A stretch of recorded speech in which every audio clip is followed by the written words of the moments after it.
Master T in the building. What's going on, big boss? I'm good, man. How are you? How are you?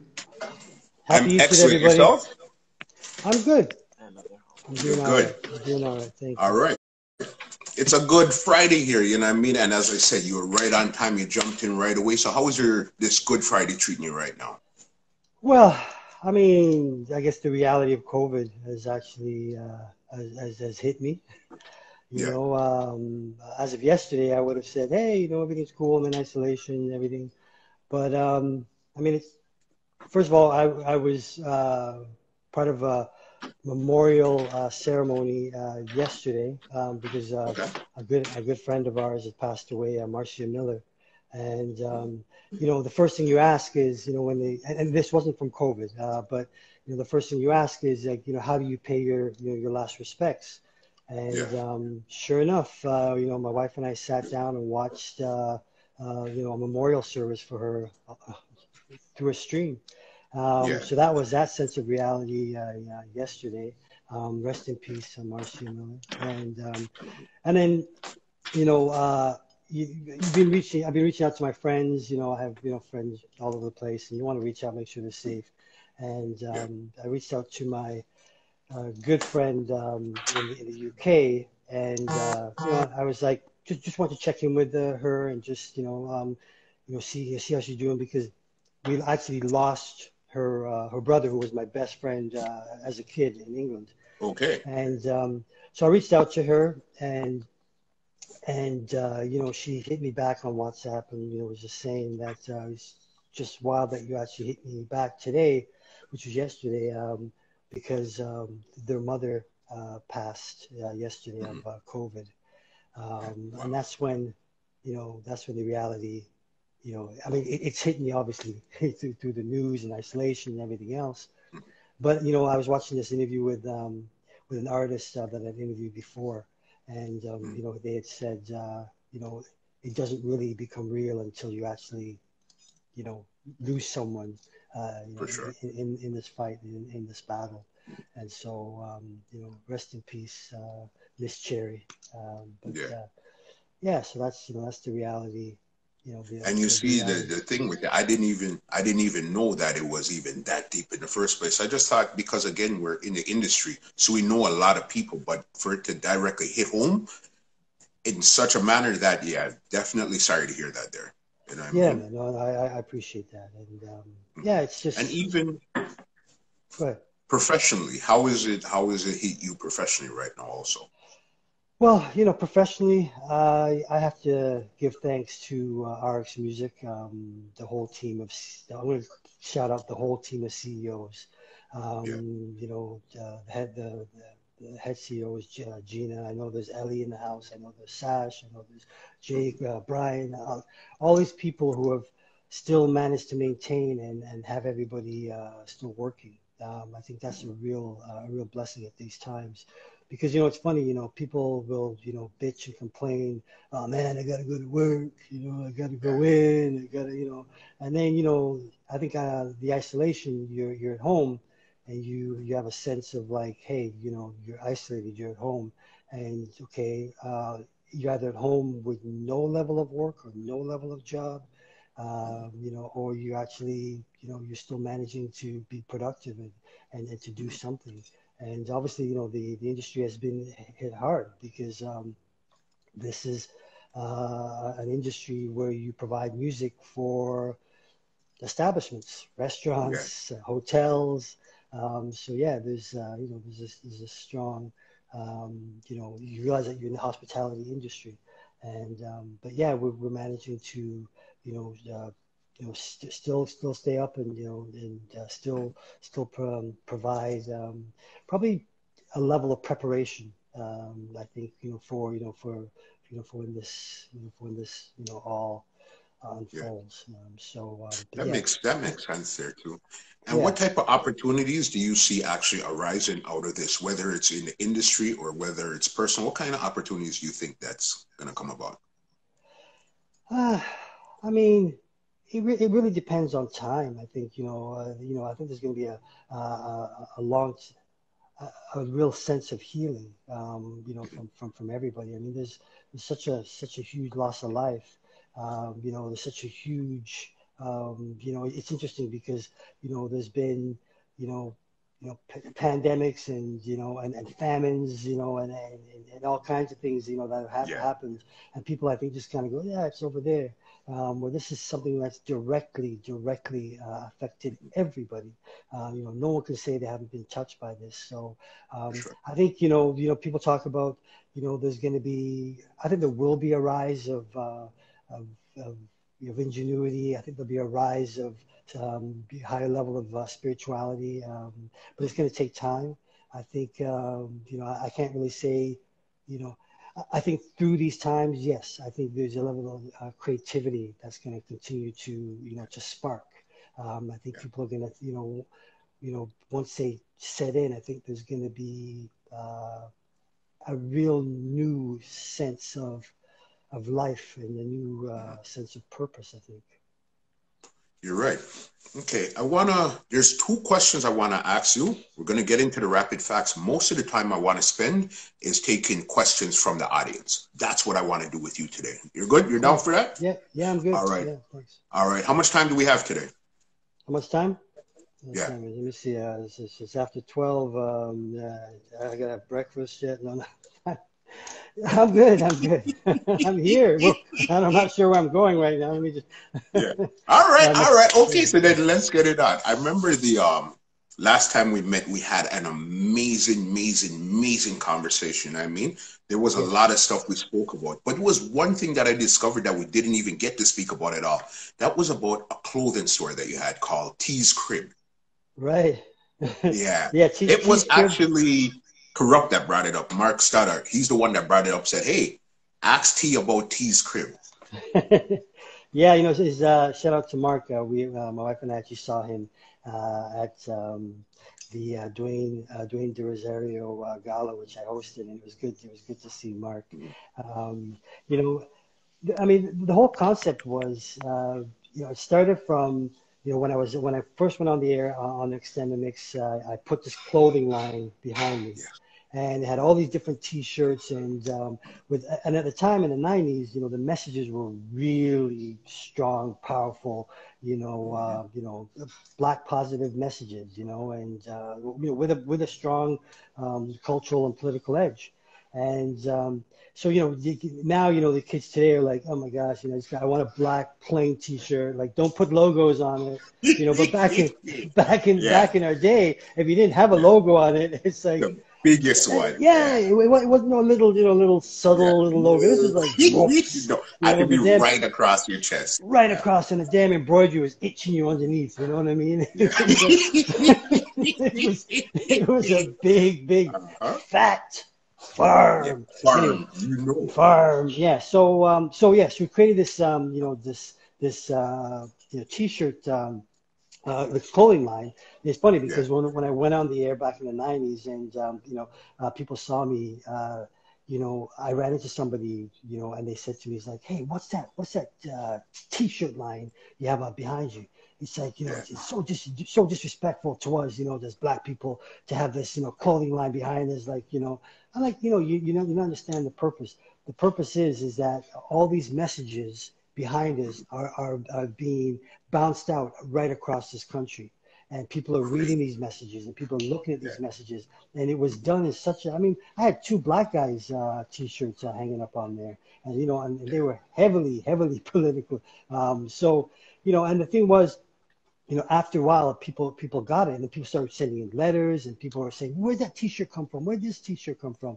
And then, my wife and I, we said, "Look, let's open up a T-shirt store," which was Yeah. back in 1990. It was out of Okay. Cabbagetown, Carlton Street in Cabbagetown, and it was called T's Crib. And the idea was we ended up because it was very hard to, well, it was very expensive to actually obviously just order a spring line or a summer line of Yeah. T-shirts from the U.S. or whatever. We eventually did do that with Colorblind, but we decided to have T-shirts companies on consignment.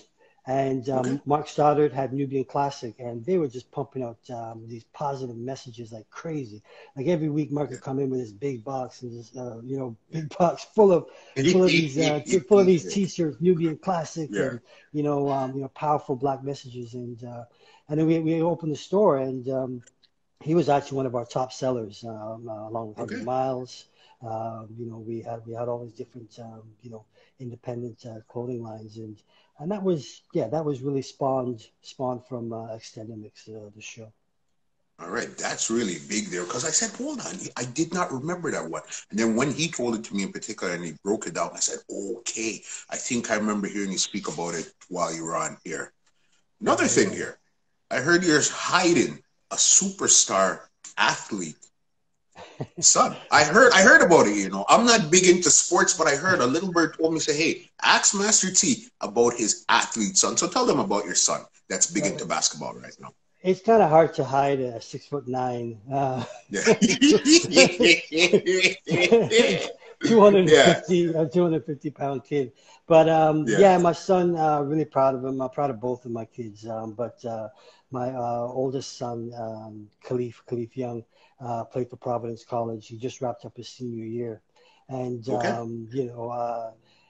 going there for 4 years.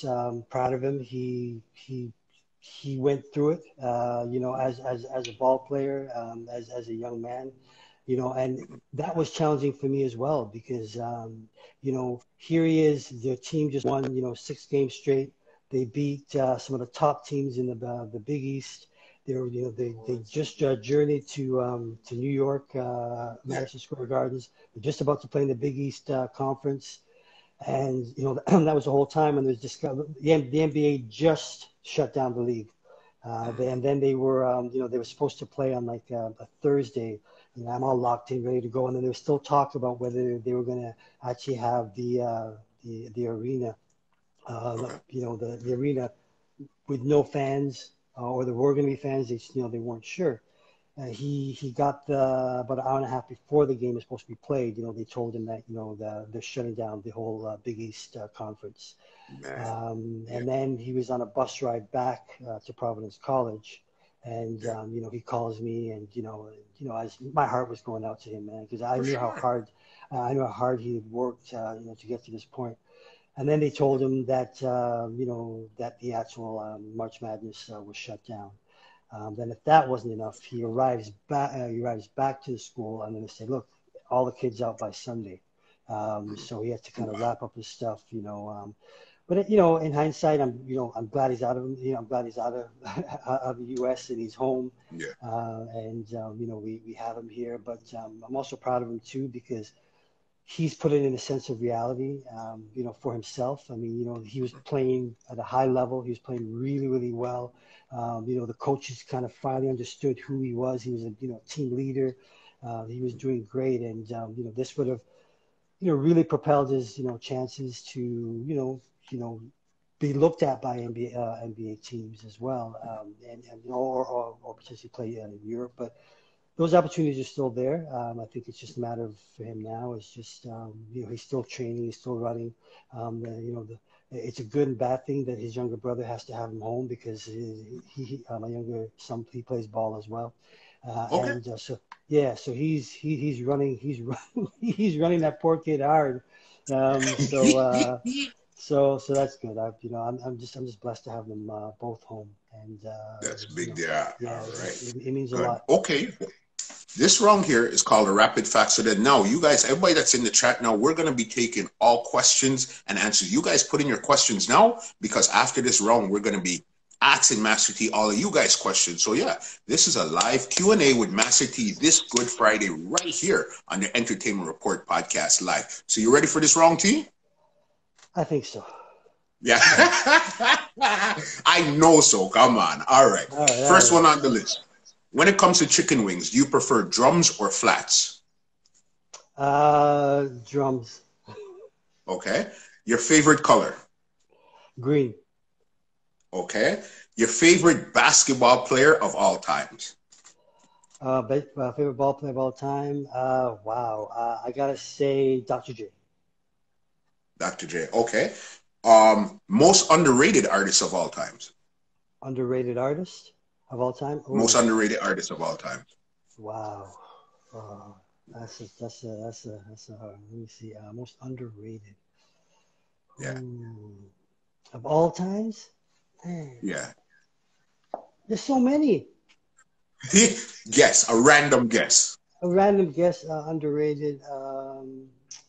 Oh man. Like I love this guy. He wasn't underrated, but what was his name? Oh shoot. Um, man, I'm just fading fast. Oh, I'm trying to remember the Yeah. guy's name. Uh, he sang the song Summer Rain. Da, da, da, da, da, Yes, yes, yeah. Summer Ah, Rain. oh Da, da, man. da.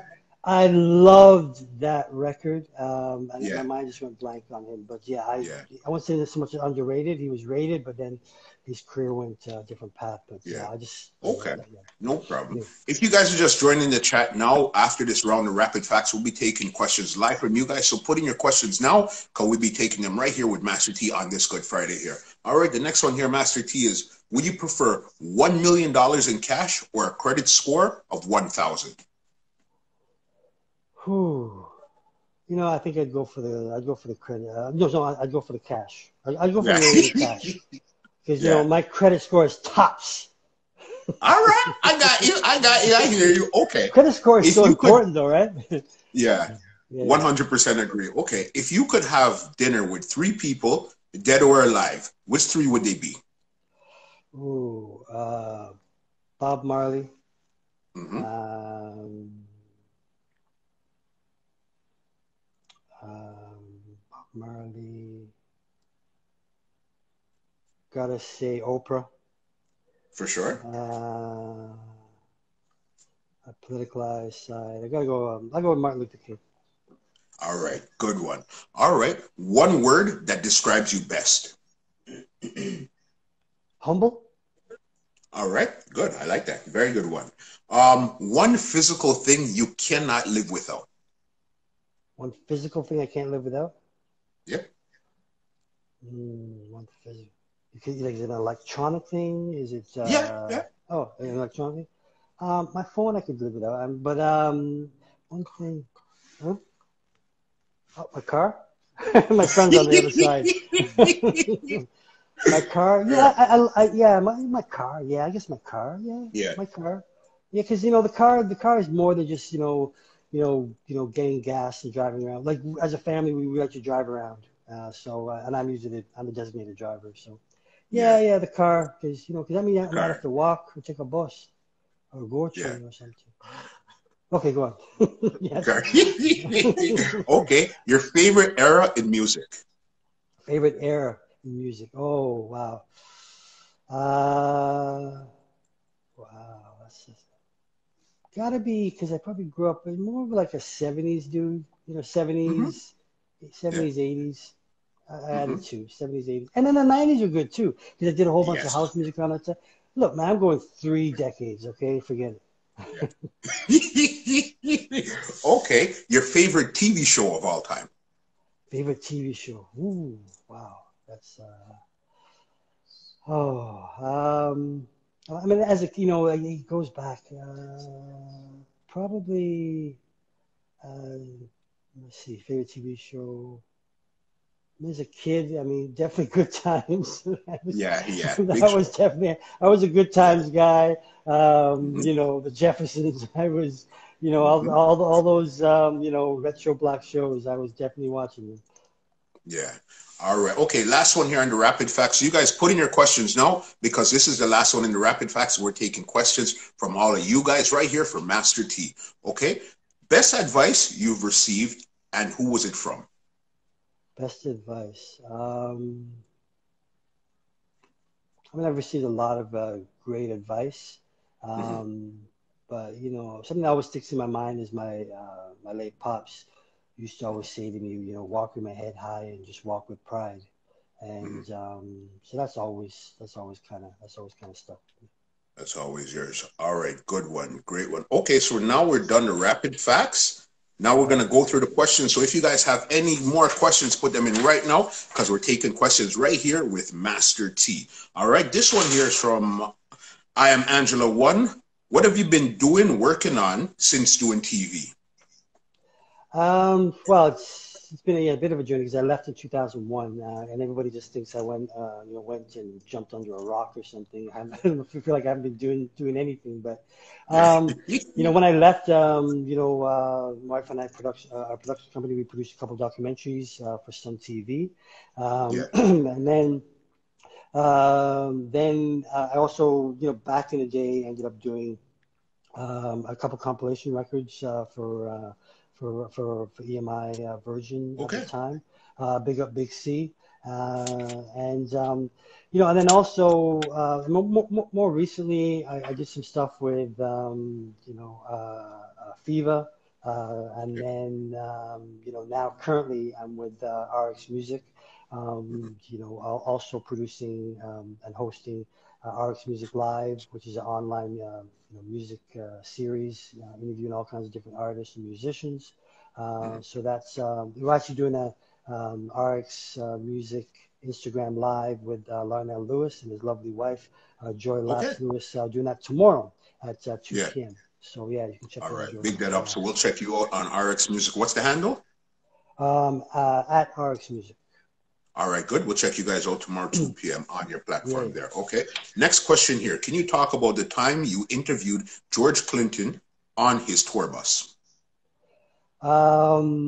That wasn't me. Yeah. Honestly, Wow. Yeah. I don't know. Was George Clinton? That would have been Mike Williams, probably.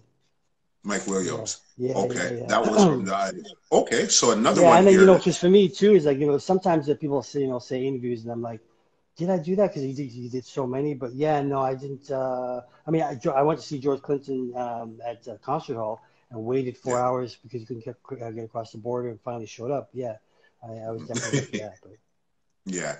Okay. And next one here is what was your favorite interview? favorite interview? It's always hard. I mean, I can't really say there's one specific. I mean, I think there's a few. Yeah. Mary J. Blige. I loved interviewing Mary J. Blige because we became. I don't want to call it. I call it more of you know not business friends, but there was a mutual respect we had for each other when we saw each other. So definitely Mary J. Blige. Sade was another big one. Barry White, Madonna, Yes. Jay-Z. There was Burning Spear. Yeah. I was like a little kid interviewing Burning Spear. Like Yeah. when I was looking at me like, oh, this man, oh, I'm so excited, but yeah, I was so enamored and honored to interview him. Yeah. Yeah, there's I've been really fortunate to interview some of the people that I've interviewed, and some of them I can't remember. Yeah, yeah. Okay, because the person in here is saying that yes, it was you that did the George Clinton, and Oh he my was God, actually with you. he She was. was with you. Oh, really? Yeah. Where was this at a concert hall? Not sure. Wow, George Clinton. Finer 49Y. Oh, Finer Steve. Okay, Steve, where were we? When what? I probably did interview him. That's crazy. Yeah. Okay, Finer, we're gonna have to talk after this. I know Steve. Steve Fine. Steve Fine is. I used to work with him at Much Music, and you see how the head is getting bad. Yeah. We were on his butt. Okay, Finer, where was it? Steve Fine, Wonderland. Oh shoot. Yes, I did interview George Clinton on the tour bus at Wonderland. It was a special moment for me. Steve Finer. I used to work with Steve Fine at. He used to do graphics at Much Music, and we were on George Clinton's tour bus. And Yeah. you know what? Just like George Clinton, he probably doesn't even remember either. He's probably going, "Where was that? Which planet was that, brother?" Yeah. So, Just one of yeah. those things. Tell me about one Oh interview that yes, you no, no. tried. Okay. Now he hit me. My bad. Sorry. Yeah. We also because now he's just going crazy now. Finders like Erica Badu, Cypress Hill. Yes, this was Yeah. years ago at the Wonderland, and Erica Badu is an interesting story because it was at the Wonderland, and our son was, only our oldest son was only about, I think he was about one. No, no, yeah, I don't know if he's walking. He was about one, yeah, about one. So, I go to interview backstage. I go to interview Erica Badu, and Erica's just saying, I said, oh, my wife's out there and our son with our son. She said, Mhm. bring him in, bring them in.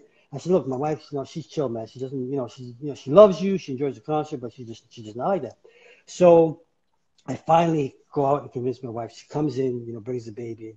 She goes, oh, and she was there with her backup dancers as well. And she said, oh, let me hold the baby. And, like any mother, it's just like, hey, this baby's new. There's no Yeah. warranty right now. So, Yeah. and so she says, let me hold the baby. And so my wife, reluctantly passes the baby to Erica Badu. And, Erica Badu just all of a sudden picks up the baby and kind of puts it up here and then puts it down here and then puts it over here and puts it over. And my wife's just like, what the? And then, she said, I want to put the baby close to me because at that time she was pregnant. And Yeah. so she put the baby close to her stomach. And, and then, she actually was saying in her heart that, she was going to have a girl, I think. But it was a whole African um, African process of, like you put the baby to your stomach or whatever. But Yeah. she ended up having a girl. But anyway, Okay. but we finally got the baby back, and she locked the baby back in, Yeah. locked him back in his pram, and we Yeah. were out of there. That's funny. Thanks, Erica. So yeah. Yeah. Okay, I got another one here. Is there any chance you would bring back the mix in any capacity, whether a podcast or a vlog? Wow, that's a great question. Let's put it this way. We are working on a little something to bring back some of the Extendamix footage Okay. because when I think about it, there was a lot of amazing moments. I mean, just amazing times that we were all fortunate to have. I mean, Yeah. a ball at Bujabantan with Wayne Wonder. I think he was like 19 coming on the show. Yeah. Capleton, Beanie Man, and Genuine, Jodeci. Like there were Yeah. so many, great moments that that was a part of people's musical heritage. Like Yeah. they all grew up with that music, right? So yeah, so there's definitely something coming up. So look out for that.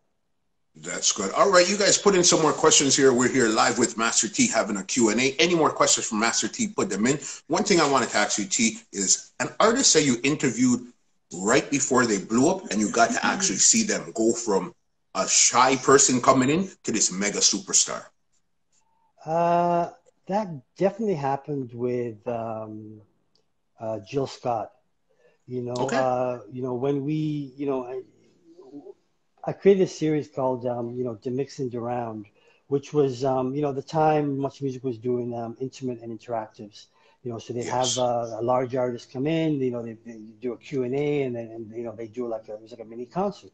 And, they'd have all the fans come in and watch the show. So, there's a point where I noticed and I felt, a lot of our black artists just weren't being represented on that level. Mhm.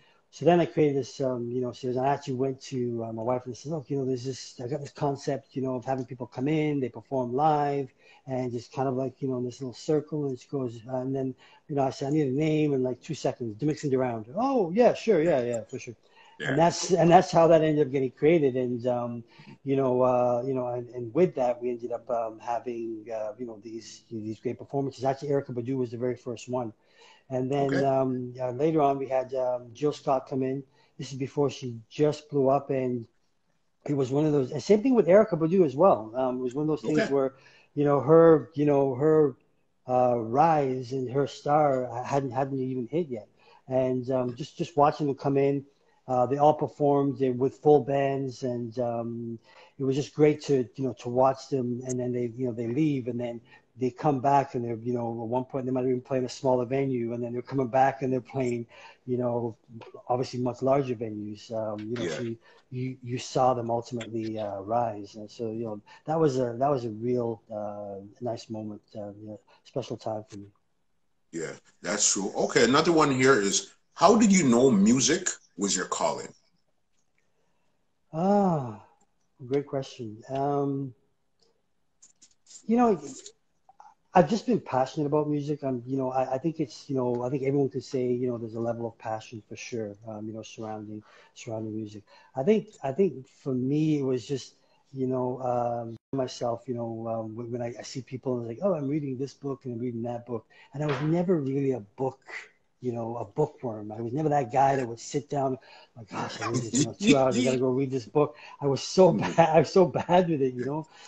But I was always I always like to ingest, you know, ingest information and just read whether it's articles or just the knowledge of different people, and they're usually people in the arts, and and I think I knew it once I think it was cemented when I left Much Music. I think was Yeah. because it was just bringing a level of musical passion, you know that I had, you know, to, and then you know now hearing people, you know, tell me how much it, you know, meant to them. So you know that was key. But I think I knew it and realized it when um, I think I knew it realized it when I actually um, sorry, I just heard a buzz there and it kind of threw me. I think it was probably when my father just kind of, you know, playing music around the house, and the fact that as I got older, I realized a lot of the music he played was a lot of music that I loved, which is, you know, back in the day, which was a lot of R&B and soul and particularly reggae. Like I didn't realize how much of you know, my dad back in the day when I was in the UK, and he's playing you know, Burning Spear, that I'm Yeah. that's why I was such a huge Burning Spear fan, was because, Got you, you got know, you, got you. yeah, from, you know, from that Yeah, legacy, right? So yeah. yeah. All right, big one there. Another one here is, okay, waking up. Watch an interview with Strombo last week. He spoke about you and early Much. How was how he was grateful for diversity at this station. Your thoughts or your comments on this? You know, Strombo was a great guy. I mean, I think Mhm. he would not think he was coming in, you know, as the next, you know, the next one, you know, Okay. for Much Music. You know, and I'm happy for everything that he's doing right now. And he was a guy that got it. You know, he was a guy that, you know, he realized that I wasn't just speaking about music, you know, because I always said this, you know, and it's not just playing, you know, what color you are, but, you know, a lot of the white VJs, they would walk out of, you know, the building to do their shift, maybe take a picture with some fans, and, you know, that was cool. But as And a they're black gone. VJ, you had to walk out there, and if you went up to Eglinton, you were questioned. You were like, Yeah. Okay. "Yo, something just happened down here. What you doing about? Where I do about it?" And I'm like, "Well, I'm just a VJ." But you know, but then it made you do things for Black History Month. It made you, you know, question things and call things out as well, and try to be as communal as possible. And I think that's one of the things that, you know, that was something that George recognized and realized. And it was important for me. You know, once I had that platform, it wasn't about just being, you know, this being a black political, you know, forum. It was about people understanding about, you know, other types and genres of music. You know, you have people now that are executives that grew up listening to dancehall music, you know, because of you know, Much Music, and Crazy. you know, and right across the country. So it was important, and I always respect George for what he's doing, because he had that smarts and political sense, um, not just for music, but he also, you know, that level of social consciousness as well. Yeah. Good. Very good answer. Okay. This is another one here. If you could bring back three deceased musicians for the sake of music alone, who would it be? Um, Bob Marley, Mhm. um, Nina Simone, Okay. um, Let me think of one more. What else?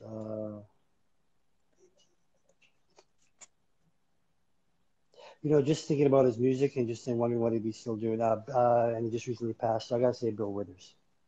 Okay, definitely. Yeah, he passed. I think it was last week he Last passed. week, yeah, yeah, yeah. Yeah. Okay. All right. This is more of a comment more than a question. This goes, thank you for everything you did for the Black community. You saved a lot of young Black boys because we had someone to look up to and emulate.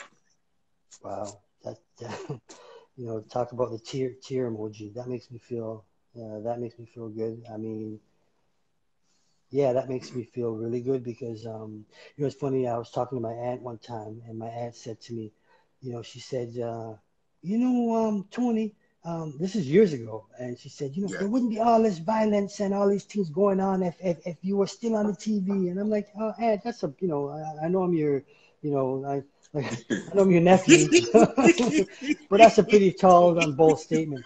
I think what it Yeah. did, I think what the show really did manage to do was it brought families together. There's no prouder moment than when I would walk out and see generations together, and they would all know me. The you Yeah. know the grandma would be, Master T, come here, give me a hug, and you can't run from the hug. Master T, and then and then her daughter, and then then her and then the daughter's kids. And that's right across the board. That's all ethnicities felt it.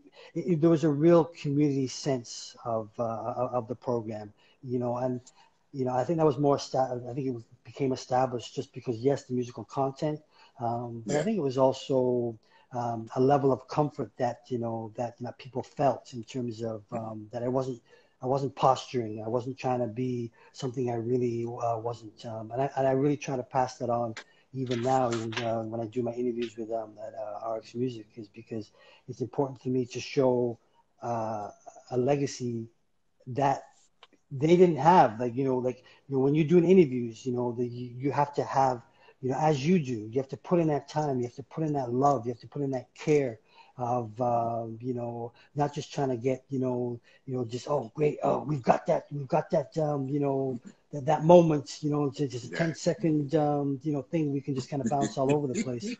It's not Yeah. about that, so yeah. Yeah, you definitely get it. I seen somebody put in here, you did a interview with Destiny's Child also. Yes, I did. Yeah, yeah, Yeah. and well, yeah, Destiny's Child, when they were just another group. You talk about you're just starting, you're just coming up. This is when all four of the members were there together, and it was amazing just to see these four young women just kind of come in, these young ladies. It was a nice chat, nice interview, and Yeah. and obviously, as you know now, Destiny's Child blew up. And a great story was that I've managed to interview Beyonce over the years. And I remember being in Jamaica and she was performing there, and I remember Yeah. running into her parents, and her parents came over to me and they said, you know we've watched your interviews with her, and we like you, and we respect how Yeah. how you respect her. And I was like, wow, that was a real humbling moment. It's just like, no, this is great. And then actually, when I left Much Music and I was gone for a couple of years, Denise Donlin, who was the head of Sony, I was at a concert, and she said, "Oh, Beyonce's over there. Do you want to say hi?" And I was like, "Well, I mean, Beyonce's not gonna, that's Beyonce. You know what I mean?" And I said, "Okay, yeah, I'll go say hello." And she probably won't remember me, whatever. And I go over there. She goes, "Hey T, hey Tony, how are you?" Gives me a big hug and a kiss. And I was just like, "What?" I was like, sorry, Jay-Z, but it was just nice because for me that was the impact, and that was important for me. I always wanted to say is I don't want to be that fan guy. I just want to be remembered, and I think that was it. 100%. I just want to be remembered for my work. So if Yeah. I obviously impacted you in an interview, that means that meant a lot to me. And so, Yeah. All right. Did you interview Jay-Z also? yeah, I did interview Jay-Z. Okay. I And what was interviewed that like? him when he was on his tour with uh, tour with oh, what's his name? No, it wasn't Eminem. It was what's my guy's name? Um, DMX? Oh, right, DMX. DMX, Yeah, DMX. yeah. I'm like, oh, Yeah, right, yeah, see, yeah. my brain is like, As Yeah. soon as there's you a, said huh? that. Yeah, it was a, we was on tour with DMX, and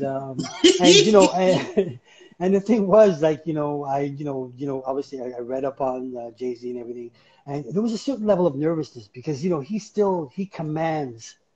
such a Yeah. commanding presence, Yeah. and so I mean I was talking to him and. And people were, like somebody had actually said something to me after and said, you got away with a bunch of different questions that a lot of people have never really asked Jay-Z. I was like, oh, really? I didn't really think about it on that level. And but yeah, no, that was definitely cool. That one was there. All right. Okay. Another question here from the audience is name an artist living that you haven't interviewed that you would like to and why? An artist, living. Bring it on, Drake. All right. You need to All right. I hear you you. need to you need to lock in and chat with Mr. Master T. You know what I'm We saying? You want co-signed that 10 million% right here. 10 million%. it's both of us. Yeah. It's a dual interview. Now, All right. I'd like to chat with Drake. I mean, I just saw he was on, I think, Architectural Digest or something, and he's on the front cover of his 50,000 square foot home. So, yeah, which is amazing in itself. But yeah, no, I would definitely like to have a chat with Drake. Yeah. So bring that. Another one And here. sorry, I already put it out there for him, the ping pong challenge, because I'm a ping pong player, so we can play ping pong in his crib, and we can have a chat. Yeah. All right. Quick question then. Aaliyah, did you ever interview Aaliyah?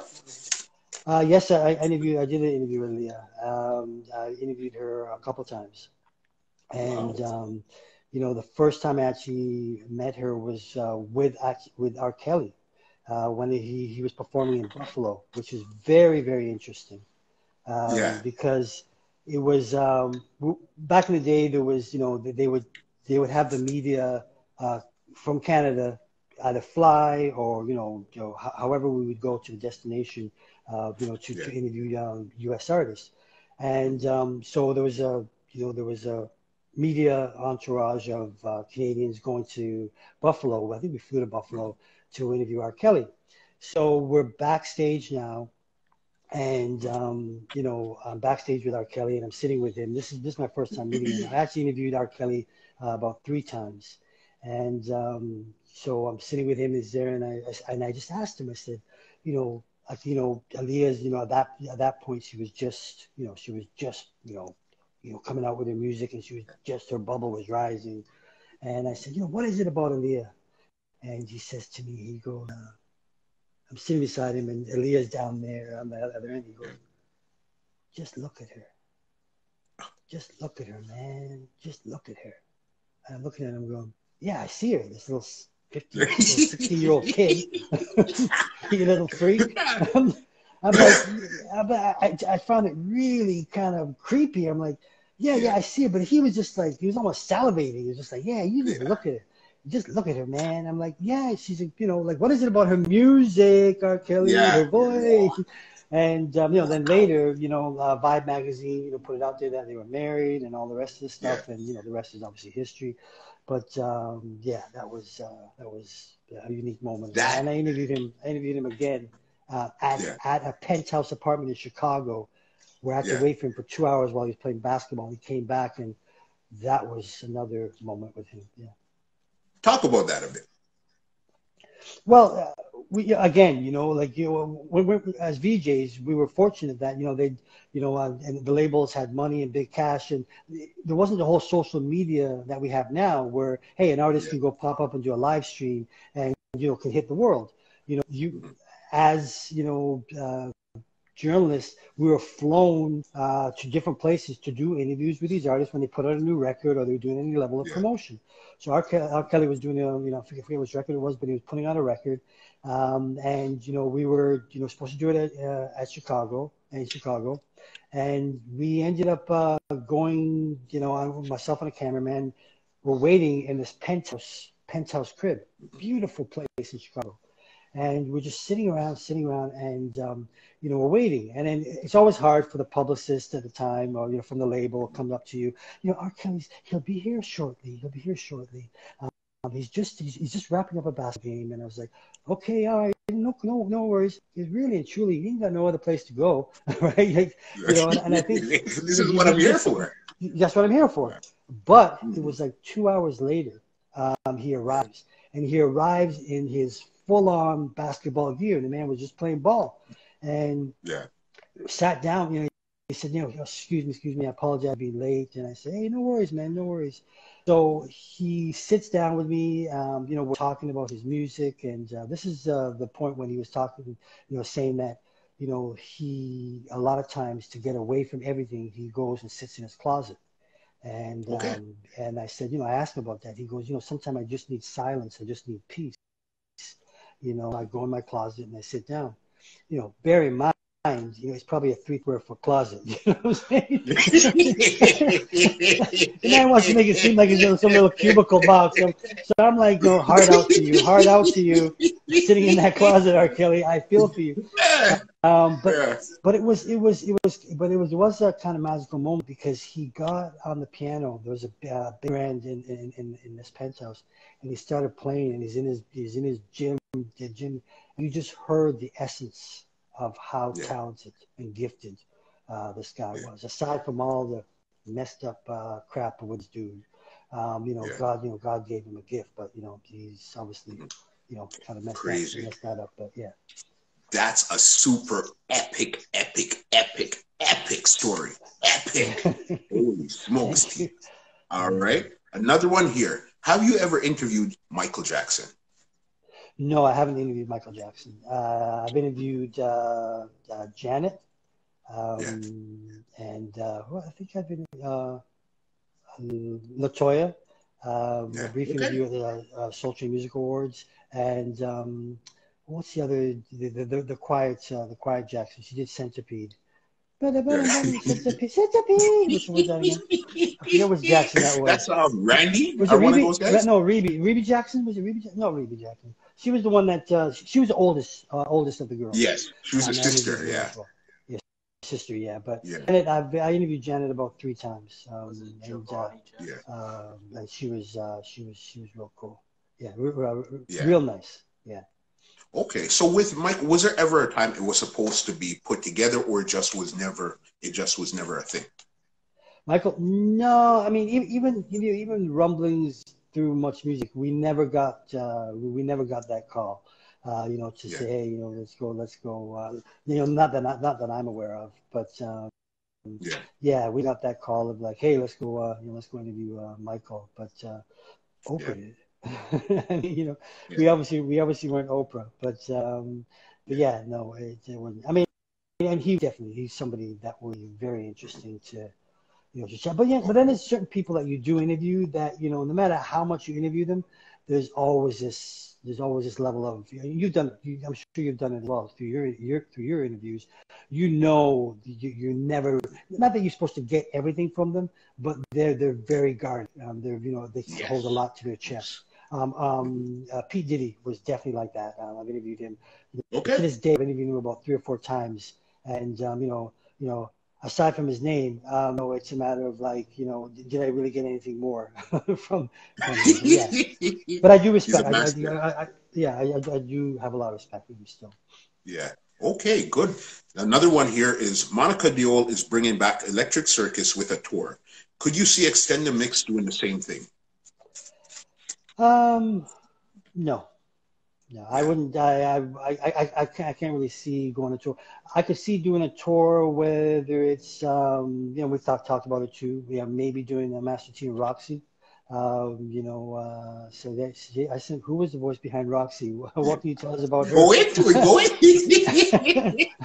There was that Fat Kill or something. I don't know who that was, but Yeah, yeah. But I could maybe see that because I have done that before. I'm going to clubs and bringing Roxy. Roxy's voice is my wife's voice, yeah, and when I first came up with the concept of doing and having Roxy as my co-host, it was something I brought to my wife, and I said, look, I've got this idea for this.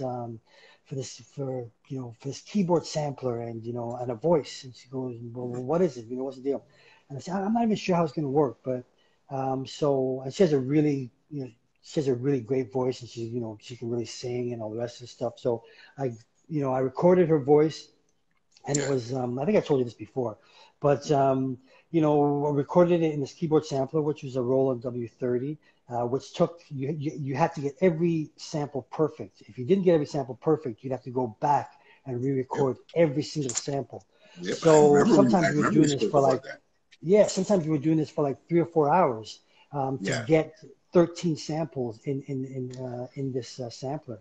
yeah. So it started off where it was just like I'd go, "Hey, what's going on? Master T coming your way. How's everybody doing? We have got the legendary Bobby Brown stopping by and joining us on Extended Mix. What do you say to that, Roxy?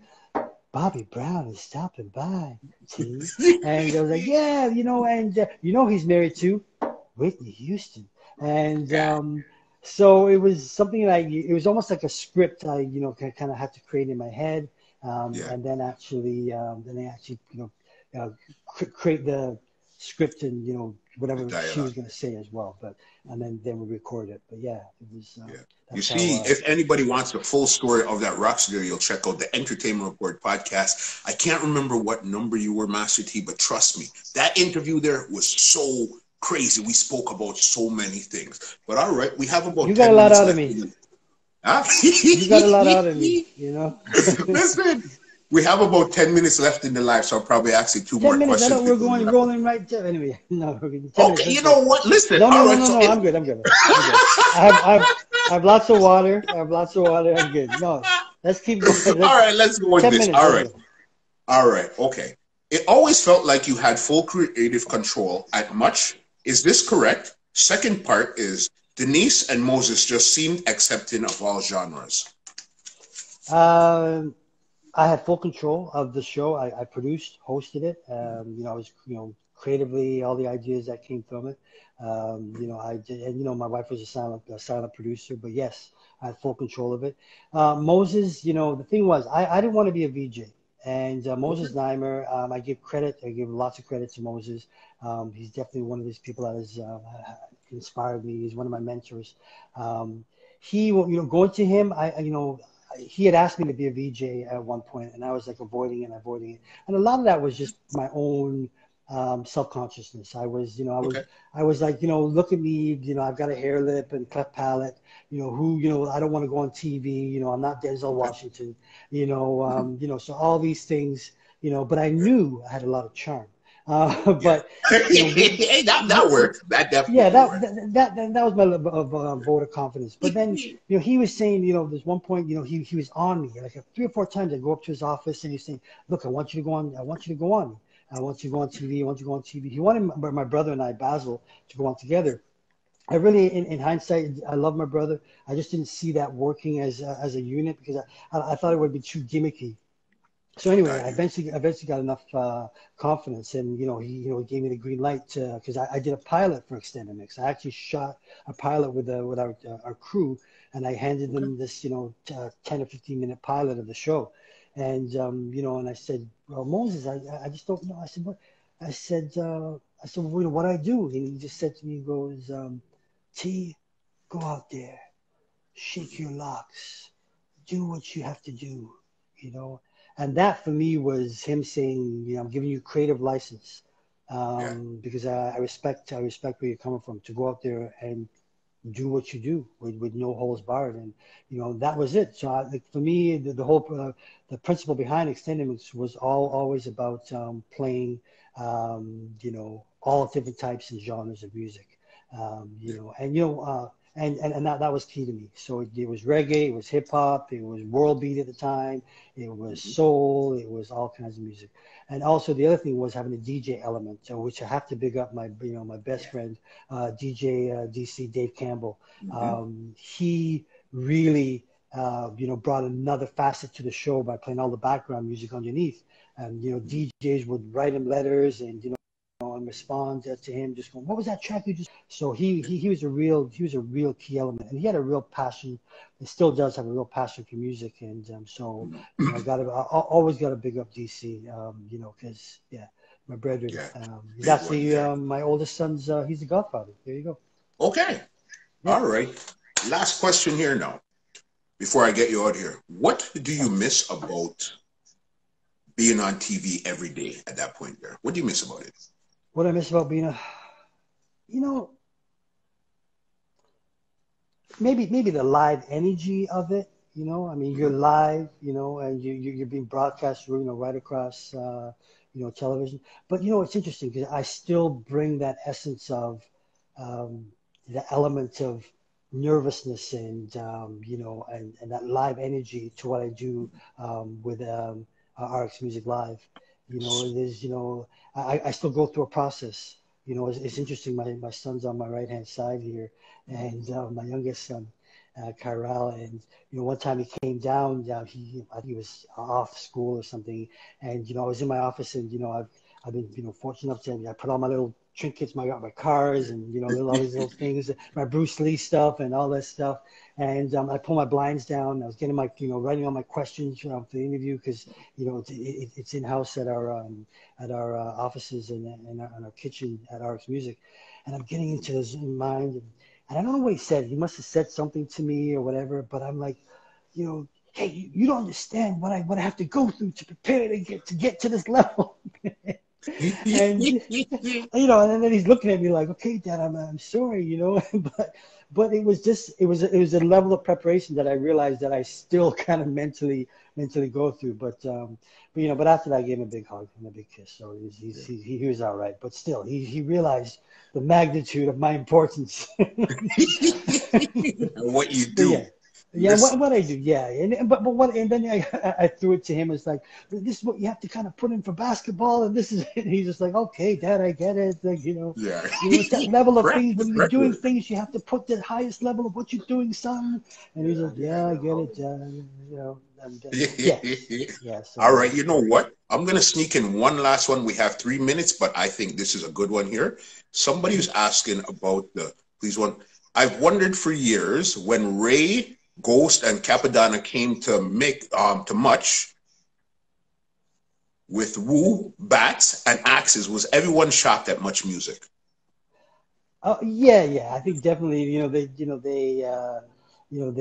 People were taken aback, definitely by that. But like once you start talking to them, they would just, it wasn't so much gimmicky, but you just realized. Who was, and what they're about. And what was interesting, I forget which video it was, but they were, while we were off camera, there was the one park, and they were just talking about who got killed here. This one bedroom got killed over here. This is where they used to do this. This is where they used to do that. And so that was, that was like, that was real life. That was like, very. You're very fascinating on that standpoint. T, it's been amazing. Your stories are endless upon endless. And again, this is our second time talking, and I know we still haven't gone anywhere into your career. It's so amazing, your stories, T. Thank you so very much. Tell them where they can check you out and see everything that you're doing nowadays and keep up with Master T. Well, you can definitely check me out, at MasterT_official. That's my IG, Instagram. But also definitely check me out at RX Music, because we produce an amazing music series called RX Music Live. We're actually going live tomorrow on Instagram with Larnell, the extraordinary drummer, Larnell Lewis, and his 20 seconds left. And his wife, Joy Laps Smith. So Lewis, my bad, Smith. Lewis. So that's all tomorrow at 2 p.m. 10 seconds left. One love. Thank you. Thank you so very much. And ladies and gentlemen, this is Muscle, and this has been another Two Line Music Hut Entertainment Report podcast, and we are out. This podcast is brought to you by www.twolinedmusichut.com.